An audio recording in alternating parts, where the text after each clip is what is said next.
कुछ दिन पहले एक खबर आई थी। TCS, ये जो एक टाटा का IT फील्ड में एक बहुत बड़ा ऑर्गेनाइजेशन है, ये अपने 12,000 एम्प्लॉय को डिमूव कर रहा है, यानी उन्हें काम से निकाल रहा है। एक्चुअली में जो सच्चाई है वो ये है कि वो 12,000 नहीं है भाई साहब, वो एक्चुअली वो 30,000 एम्प्लॉय हैं। और TCS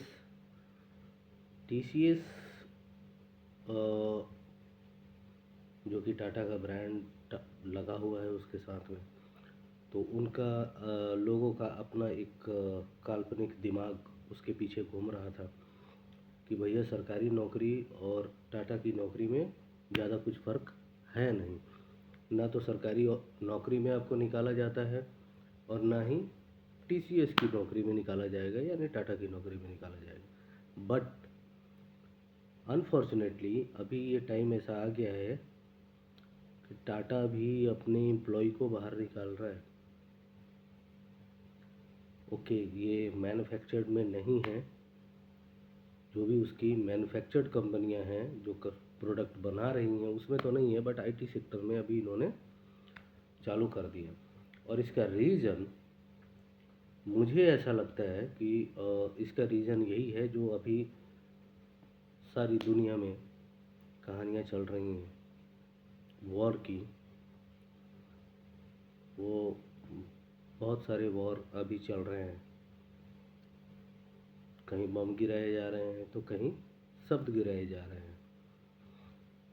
ठीक है, तो अनस्टेबल जो हुआ है मार्केट, ये उसका नतीजा है।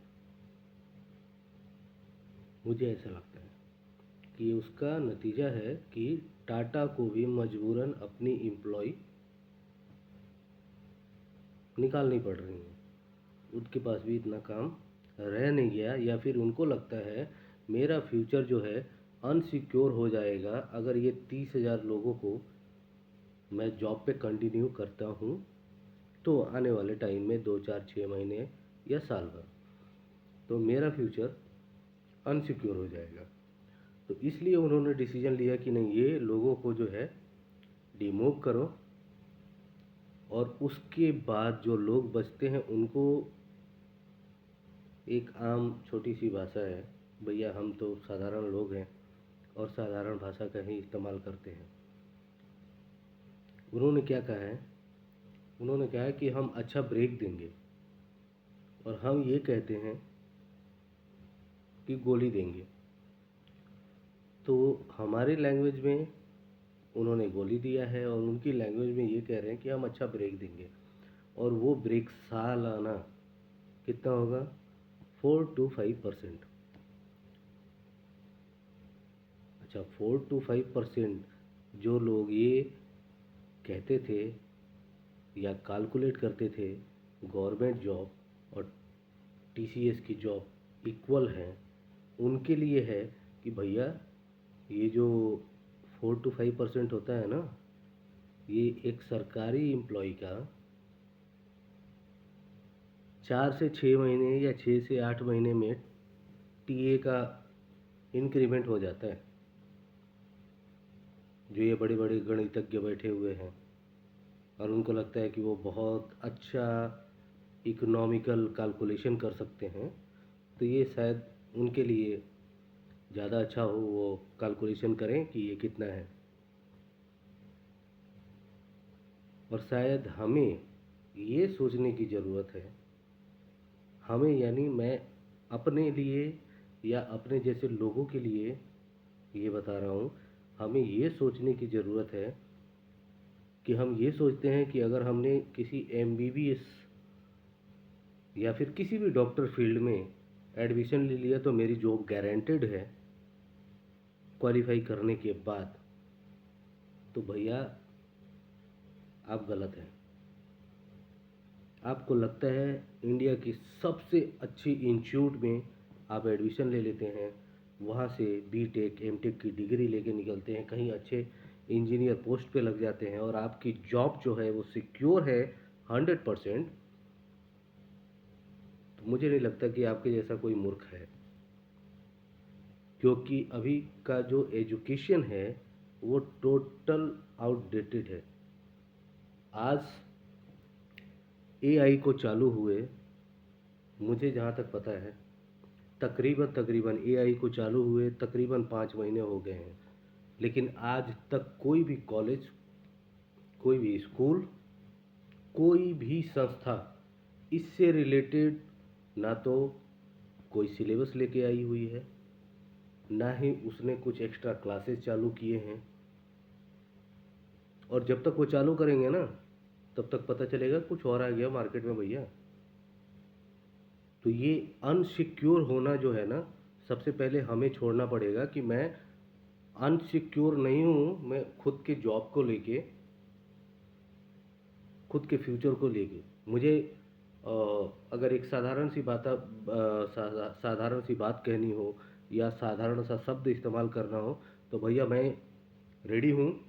मुझे जो काम मिलेगा मैं कर लूँगा, घंटा मुझे फ़र्क नहीं पड़ता मेरी डिग्री क्या है और रिक्वायरमेंट क्या है। मुझे फ़र्क इस बात से पड़ता है कि आज की डेट में मैंने खुद को अपडेट रखा है या नहीं रखा है। That's it, final. तो आप खुद को अपडेट रखिए, जॉब सिक्योरिटी गया तेल लेने। और मैं आपको इतना कहता हूँ कि आप एक स्किल्ड अपने अंदर डेवलप कीजिए।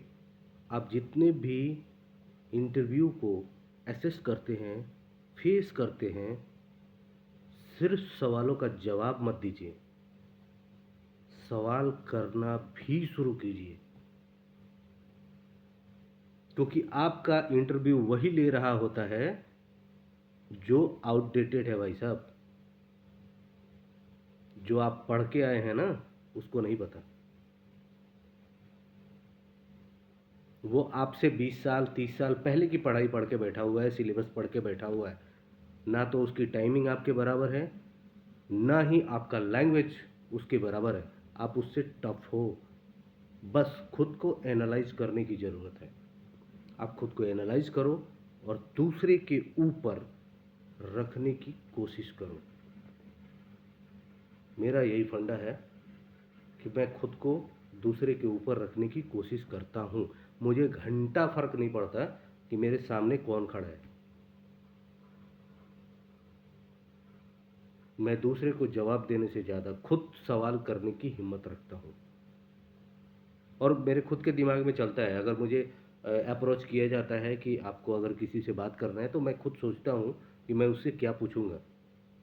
मैं ये नहीं सोचता कि मैं उसको आंसर कैसे करूँगा, जवाब कैसे दूंगा। नहीं, ये मेरा नेचर नहीं है। तो प्लीज़ मेरा आप लोगों से भी यही कहना है, आप सवाल करना शुरू कीजिए, सिर्फ जवाब देते मत रहिए।